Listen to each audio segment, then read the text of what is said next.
Hello guys and good day. Sa update natin ngayon, no, galing ako guys sa forward side kasi mayroong nag-leaking na deck machinery equipment natin, which is yung starboard windlass.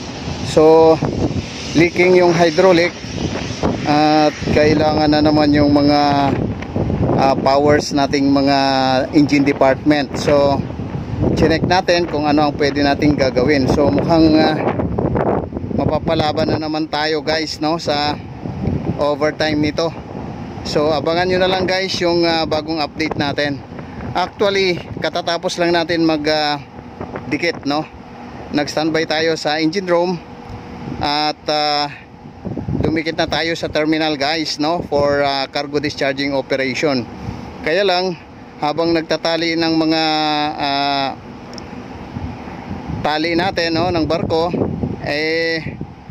yung starboard windlass, no, nagkaroon ng leakage, hydraulic leakage. So dapat ma-rectified natin itong problema or else mauubusan tayo ng langis.